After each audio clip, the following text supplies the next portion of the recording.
Ik veronderstel dat zijn vragen. J'imagine qu'il y a des questions. Bonjour, Alexandre Penas de Kairos-Presse.be. Vous remerciez souvent les Belges pour leur participation et leur obéissance, leur civilité. Vous parlez également du fait qu'il y aura un avant et un après Covid-19.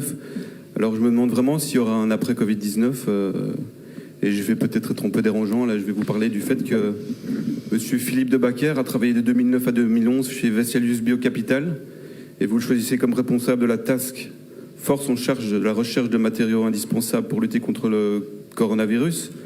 Alors, Vesalius, c'est un fonds d'investissement spécialisé dans les soins de santé au Luxembourg.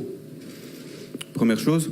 Il faut savoir aussi que dans son cabinet média, comme ministre des médias, il y avait Luc Winmolders, qui travaille pour KPN et qui participe notamment à nous imposer la 5G, dont je ne vois pas beaucoup de principes de précaution dans votre gouvernement.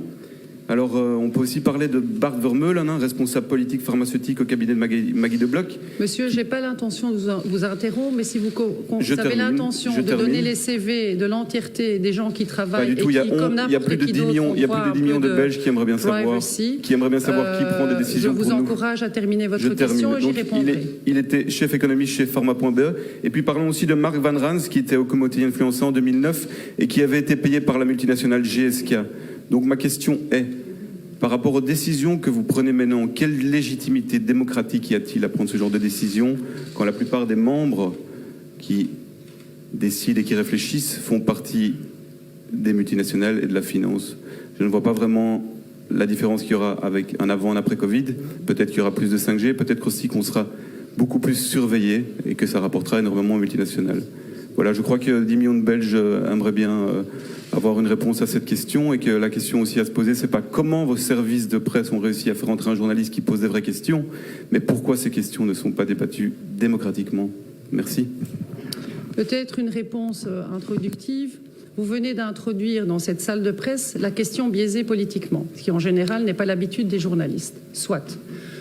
Je rappellerai quand même que les gens sont libres de travailler, les gens sont libres de changer de carrière, les gens sont libres de décider de s'engager pour le bien commun, peu importe ce qu'ils ont fait avant, et je peux vous garantir que ce n'est pas la société pour laquelle vous travaillez qui définit l'homme ou la femme que vous êtes. C'est en tout cas la liberté fondamentale dans laquelle on croit encore dans ce pays, bien heureusement. Je rappellerai dès lors, pour sortir de la polémique, le processus décisionnel dans lequel nous sommes inscrits, à savoir des groupes d'experts qui, de par leur connaissance, de par leur expérience, de par leur volonté aussi de se consacrer en dehors de leurs heures de travail, sans compensation, de nouveau pour le bien commun. Ils travaillent jour et nuit pour nous apporter des conseils. Derrière cela, la décision politique, elle est ce qu'elle est, c'est-à-dire qu'elle revient au politique. C'est le politique qui prend ses décisions. Et derrière le politique, ou avant le politique, il y a des élections. Et puis il y a aussi des votes de confiance au Parlement.